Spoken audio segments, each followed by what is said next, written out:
جی دوستوں، میں ہوں عبدالباسط اور آپ دیکھ رہے ہیں کلائڈوسکوپ۔ گزشتہ روز یعنی 6 دسمبر 2021 کو روس بھارت سالانہ سمٹ ہوئی اور پریزیڈنٹ پوٹن جو رشیا کے ہیں وہ نیو دہلی میں تھے۔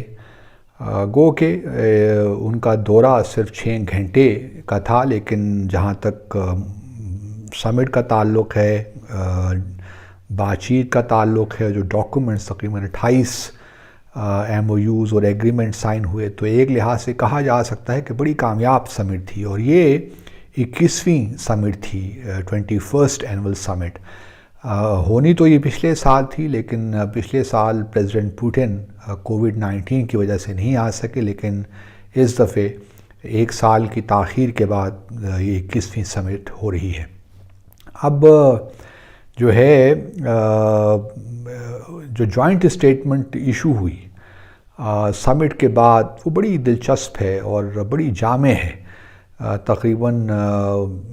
اس میں ہر چیز ہی شامل ہے۔ 99 پیراگرافس ہیں اس سمٹ کے، اور اس سے آپ اندازہ لگا سکتے ہیں کہ اس میں تقریباً ہر ایشو ہی شامل کیا گیا ہے۔ ایک اور بڑی دلچسپ بات یہ ہے کہ اس سمٹ سے پہلی دفعہ 2+2 کا جو میکنزم ہے وہ بھی انٹروڈیوس کیا گیا۔ 2+2 میکنزم یہ ہے کہ دونوں ممالک کے وزرائے خارجہ اور دفاعی جو وزرائے دفاع ہیں، انہوں نے اکٹھے چاروں نے ملاقات بھی کی، اور اس کے بعد پھر پریزیڈنٹ پوٹن پہنچے دہلی، اور پھر ان کی ملاقات پرائم منسٹر مودی سے ہوئی۔ میں چاہتا ہوں کہ تھوڑا سا اس جو جوائنٹ اسٹیٹمنٹ ایشو ہوئی ہے اس پہ تھوڑی سی بات کر لیتے ہیں۔ پہلی بات تو یہ ہم سب کو معلوم ہے کہ بھارت رشیا سے سرفیس ٹو ایئر میزائل جو ڈیفنس سسٹمز ہیں S-400 وہ لے رہا ہے۔ تقریباً 5.6 بلین ڈالر کی یہ ڈیل ہے، اور اب یہ تقریباً سپلائی شروع ہو ہی گئی ہے، لیکن امریکہ اس کے حوالے سے ان ایزی فیل کر رہا ہے، اور امریکہ نے کچھ سال پہلے ایک نیا قانون بھی پاس کیا تھا جس کو کاٹسا کہتے ہیں، countering American adversaries through sanctions act. تو اور بار بار امریکہ بھارت کو یہ تنبیہ کر رہا ہے کہ اگر آپ نے یہ سسٹم لیا روس سے تو پھر آپ پہ سینکشنز لگ جائیں گی، لیکن مجھے لگتا نہیں ہے کہ اس وقت جو امریکہ چاہتا ہے بھارت کو چائنا کے خلاف اور کاؤنٹر پوائز کرنے کے لیے، تو اس وقت کوئی ہے ایپیٹائٹ یو ایس میں کہ وہ بھارت پہ کاٹسا کے انڈر سینکشنز لگائے۔ مجھے لگتا نہیں ہے کہ ایسا ممکن ہے۔ پھر دوسری طرف یہ بھی ہم دیکھ رہے ہیں کہ روس صرف بھارت کو نہیں بلکہ ترکی کو بھی یہی سسٹمز دے رہا ہے، وہاں پہ نیگوسیشنز ہو رہی ہیں، اور چائنا کے ساتھ بھی نیگوسیشنز ہو رہی ہیں S-400 کے لیے۔ تو جہاں تک جوائنٹ اسٹیٹمنٹ کا تعلق ہے دوستو، پہلا تو یہ ہے کہ جی 2-3 چیزیں ہیں جو ہماری دلچسپی کا باعث ہو سکتی ہیں۔ پہلا تو یہ ہے کہ دونوں ممالک نے اس بات کا تہیہ یا ارادہ کیا ہے کہ جو باہمی تجارت ہے دو طرفہ اس کو بڑھایا جائے، اور 2025 تک 30 بلین ڈالر کے قریب یا وہاں تک لے جایا جائے۔ 2021 ختم ہونے والا ہے، تو اگلے 4 سال میں 30 بلین ڈالر کی ٹریڈ دونوں ممالک کے درمیان ہونی چاہیے۔ اس کے بعد میں نے جب یہ اسٹیٹمنٹ پڑھی تو یونائٹڈ نیشن سیکیورٹی کونسل کے حوالے سے، چونکہ بھارت نے ایک اپنا کلیم رکھا ہوا ہے کہ اس کو پرماننٹ ممبر بنایا جائے UN سیکیورٹی کونسل کا، کیونکہ وہ دنیا کی ایک بہت بڑی آبادی کو ریپرزینٹ کرتا ہے، 1.3 بلین پیپل۔ تو یہ جو UN ہے، اب اس کو جو 21st سینچری ہے اس کے مطابق جو ہے اپنے آپ کو ریفارم کرنا چاہیے۔ اور یہ کس طرح ممکن ہے کہ آپ ایک ایسے ملک کو جو کہ 1.3 بلین لوگوں کو ریپرزینٹ یا وہ ملک ہے، اس کو آپ کس طرح UN سیکیورٹی کونسل کی پرماننٹ ممبرشپ سے دور رکھ سکتے ہیں۔ یہ بھی یاد رہے کہ یہ کچھ آج کا معاملہ نہیں ہے، پچھلے کئی سالوں سے یہ معاملہ چل رہا ہے، اور بھارت کے ساتھ ساتھ جرمنی، جاپان اور برازیل نے بھی اپنا دعویٰ کر رکھا ہے۔ تو یہ گروپ آف 4 بھی جو ہے، لیکن اس کے برعکس بہت سے ممالک ایسے ہیں جن کو ہم یونائٹنگ فار کنسنسس ایک گروپ ہے UN میں، وہ بہرحال اس کے بڑے خلاف ہے۔ وہ چاہتے تو ہیں کہ UN میں ریفارم ہو، UN سیکورٹی کونسل میں بھی ریفارم ہو،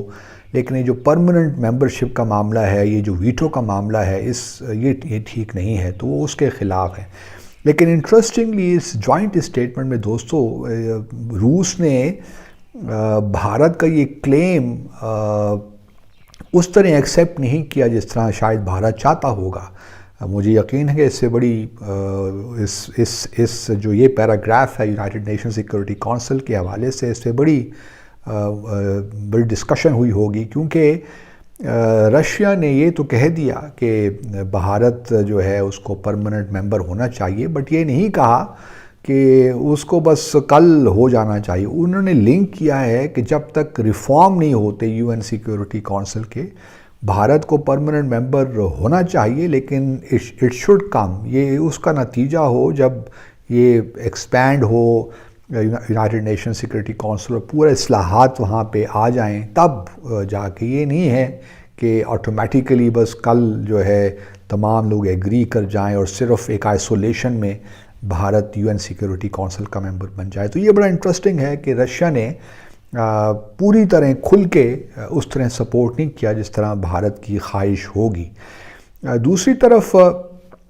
یہ بھی ہم دیکھ رہے ہیں کہ اس میں افغانستان کو بھی بڑا ڈسکس کیا گیا۔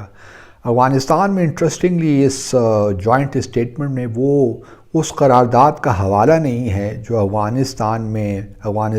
کو لے کر اڈاپٹ ہوئی 30 اگست اس سال 2021 کو 2593، جبکہ بھارت پریزیڈنٹ تھا UN سیکورٹی کونسل کا 1 مہینے کے لیے۔ تو بھارت نے بہت کوشش کی کہ اس کا ریفرنس آ جائے، لیکن چونکہ روس اور چائنا نے اس ریزولوشن قرارداد پہ ایبسٹین کیا تھا، تو اس وجہ سے روس کے لیے ممکن نہیں تھا کہ وہ اس کا ریفرنس، کیونکہ وہ اس ریزولوشن کی بہت سی ایسی شقیں ہیں جس سے اتفاق نہیں کرتے، لیکن اس کا ریفرنس یہاں موجود نہیں ہے۔ پھر دوسری بات یہ ہے کہ جو ہیومینیٹیرین اسسٹنس ہے، جو بھارت کی ایک پوزیشن ہے کہ ان ہنڈرڈ اور ان امپیڈڈ جو ہے وہ اس کے لیے ہموار کیے جائیں راستے کہ ہیومینیٹیرین ایڈ دیا جائے، ان کا ریفرنس یوزلی واگا بارڈر پہ ہوتا ہے، لیکن وہ بھی مسنگ ہے۔ تو روس نے بڑے واضح طور پہ جہاں کہا کہ یہ ہیومینیٹیرین ایڈ بھی ہونی چاہیے، لیکن وہاں بھارت کو ایکوموڈیٹ نہیں کیا۔ اور پھر کچھ آرگنائزیشنز لائک القاعدہ، داعش کو مینشن کیا گیا اور لشکر طیبہ کو مینشن کیا گیا قرارداد میں، صرف ان 3 آرگنائزیشنز کو مینشن کیا گیا۔ تو یہ بھی بڑی ایک انٹرسٹنگ بات ہے کہ جو ہے بھارت کی بہت سی ایسی چیزیں جو وہ چاہتا تھا کہ اس جوائنٹ اسٹیٹمنٹ میں آئیں، وہ بہرحال نہیں آ سکیں۔ اب اس میں اور بہت سی چیزیں ہیں، آؤٹر اسپیس ہے، پھر روس کا بھارت کی جو ریلویز ہے اس میں اسسٹنس ہے، انرجی ہے، وہ ایشوز ہیں، اور ICT انفارمیشن کمیونیکیشن ٹیکنالوجی کے حوالے سے اس میں کچھ چیزیں ہیں۔ تو جو جہاں تک بائیلیٹرل ریلیشنز کا تعلق ہے، کنیکٹیویٹی کا تعلق ہے، سب چیزیں اس میں موجود ہیں۔ اور یہ بھی بات یاد رہے کہ اس سے پہلے ایک اور اجلاس بھی ہوا تھا ورچوئل RIC کا، رشیا انڈیا چائنا، یہ بھی ایک آرگنائزیشن ہے۔ تو چونکہ چائنا اور رشیا کہ چائنا اور بھارت کے تعلقات ہم جانتے ہیں ایسٹرن لداخ میں، گو کہ ایسٹرن لداخ میں جو پچھلے سال مئی میں جھڑپیں ہوئیں اس کا ذکر تو نہیں ہے، لیکن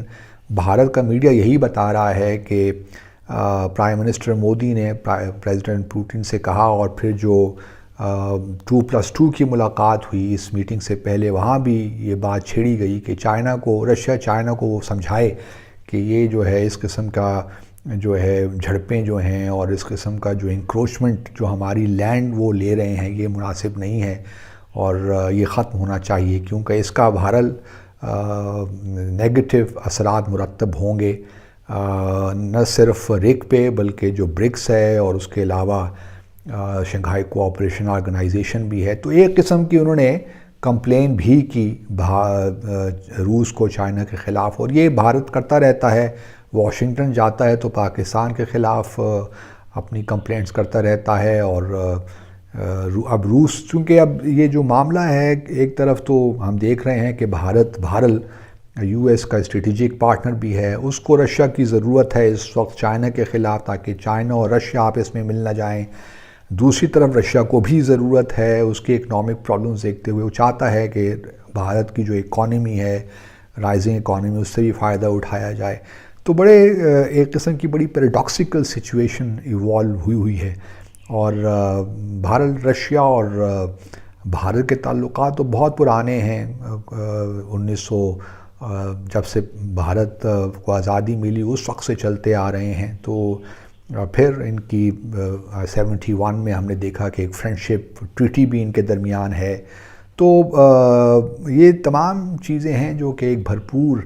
ریلیشن شپ کی نشاندہی کرتے ہیں، اور پاکستان کو کسی خوش فہمی میں نہیں رہنا چاہیے، جو میں پہلے بھی کہتا رہا ہوں کہ بس روس اب آپ کی طرف انکلائنڈ ہو جائے گا اور آپ کے ساتھ ہر قسم کے تعلقات جو ہیں، لیکن ابھی تک صدر پوٹن پاکستان نہیں آئے، اور میں بار بار یہی کہہ رہا ہوں کہ ہماری جو سفارتکاری ہے اس کا پہلا ہدف یہ ہونا چاہیے، باقی چیزیں تو ساتھ چل رہی ہیں لیکن پریزیڈنٹ پوٹن کا آنا بڑا ضروری ہے، تاکہ جو نفسیاتی بیریئر ہے یہ کس طریقے سے ٹوٹے، اور جب تک صدر پوٹن نہیں آئیں گے اس وقت تک وہ مومنٹم ہم انجیکٹ نہیں کر سکتے اس ریلیشن شپ میں۔ تو بہرحال یہ ایک اچھی جوائنٹ روس اور بھارت کے پرسپیکٹیو سے میں سمجھتا ہوں کہ بڑی اچھی سمٹ، بھرپور سمٹ رہی، اور اگلے آنے والے سالوں میں لگتا کچھ یہی ہے کہ ان کے بائیلیٹرل تعلقات